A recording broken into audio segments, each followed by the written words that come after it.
Kia ora class. Today we're going to be talking about the energy systems that the human body uses for exercise.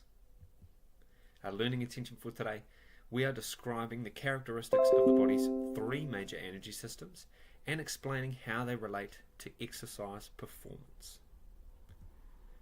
Now we're going to look at the energy systems in general. The body has three different pathways for producing energy. That's three different systems for getting energy to where it needs to be. The first system is called the aerobic system. The second one is called the anaerobic lactic or anaerobic glycolytic. And the third system is called the phosphocreatine or the ATP-CP system.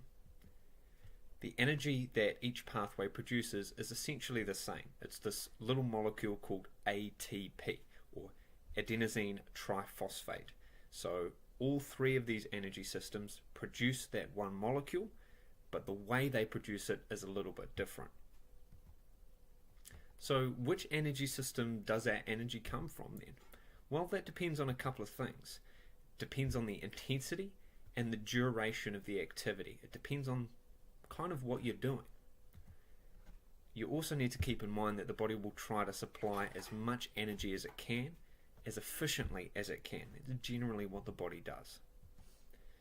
You also need to keep in mind that all three of those systems overlap. It's not one works for this long and then stops and then the next one starts.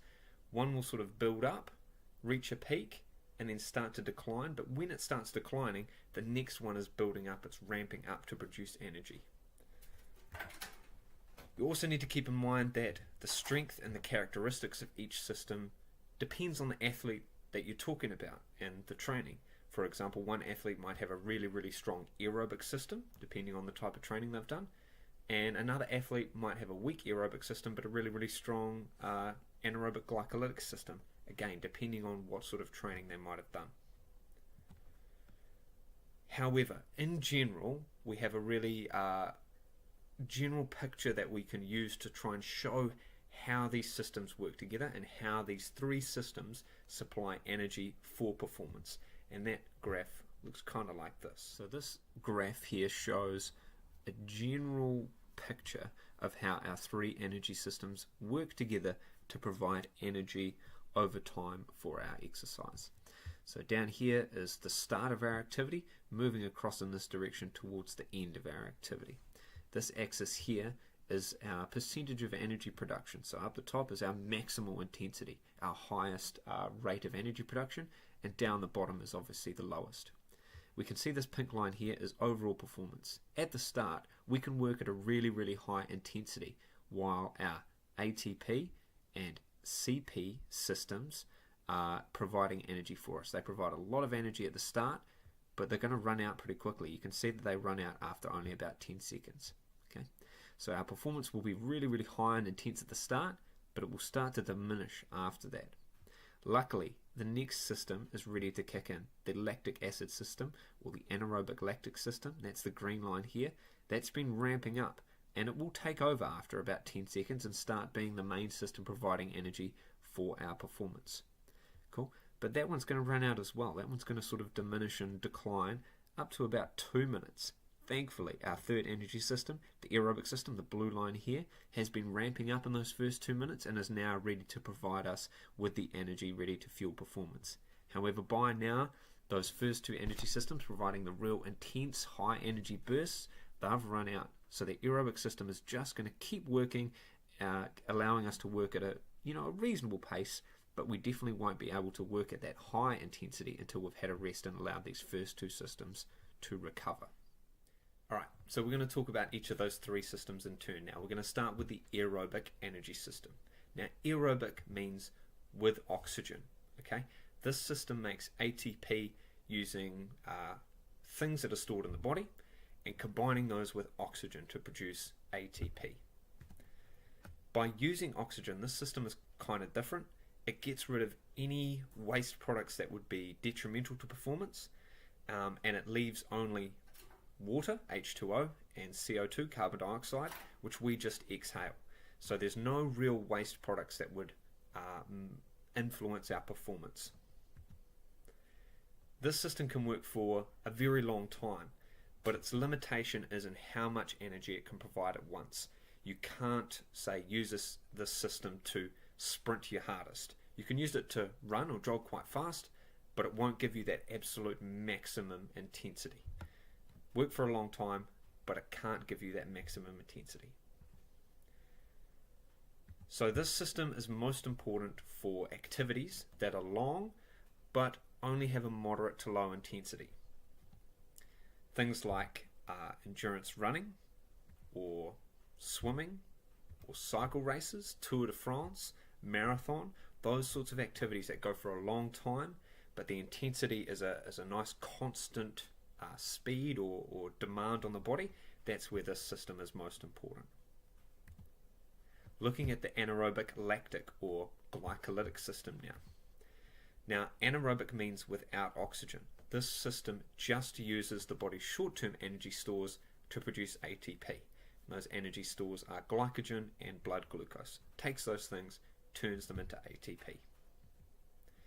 However, this has a drawback, is that it leaves a waste product called lactic acid, which will hinder performance as it builds up. Lactic acid is the burning sensation you feel in your muscles after you've done a quite high intensity activity for a couple of minutes. You get that burning in your muscles. That is lactic acid building up, and eventually that's going to stop you continuing. It's going to stop you. You've got to stop because your muscles are just on fire. It kicks in pretty quickly after maybe about 30 seconds. It takes 30 seconds to sort of ramp up and really start providing energy for us, and it can go for a total time of about 90 to 120 seconds. So still quite short term, couple of minutes, but the energy it provides is quite intense. We could probably work really, really hard for about those 2 minutes, maybe not a full sprint, but quite an intense performance of exercise. You need to take a break after you've done that. So once you've hit your 90 to 120 seconds, this system needs to have a break. It needs to have a rest to get rid of that lactic acid before it can go again at that same intensity. Cool. And a break might not mean you stop moving altogether, but it means lowering that intensity. Now, this system is generally what people consider as most important for all your sort of team sports. Also things like racket sports and very short races in athletics, your 400 or 800 meters. These activities are all sort of similar in that you work hard for a couple of minutes, that 120 seconds, but there are less intense periods after that. So sports that are sort of stop-start, or sports where you're not always on the ball, maybe the ball's down the other side of the field or at the end of the court and you get a little break, that's kind of where this system is most important. Things like tennis, where you have a rally, that might go for a couple of minutes, and then you have a break before the next rally starts. Or netball. Cool, when the ball's down your end of the court in your position, you're working hard, and then it might get passed off to someone else, and you get a little bit of a break. You get a less intense period of activity. The third system, the phosphocreatine system, or the ATP-CP system. This system includes all the ATP, all that energy that's currently sitting in your muscles ready to be used. We only have about 2 seconds worth sitting there ready to be used, but it's still worth noting. And then we have this other molecule called phosphocreatine, or creatine phosphate, and that sits in your muscles as well, and it's there ready to repair that ATP to make you go for about 10 to 20 seconds. So it'll give you about 10 to 20 seconds worth of energy in total before the system runs out.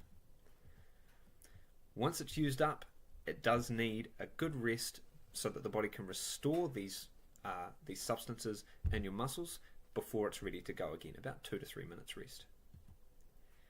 However, this system really shines in that the amount of energy it can provide at once in that first 10 to 20 seconds is huge. It enables us to work at our maximal intensity, but only for a very short duration. So this is your 100 meter sprint. You can obviously put in your absolute maximum effort. This is your your 6 reps at the gym, your really high intensity stuff, but it can only go for a short amount of time before the system runs out.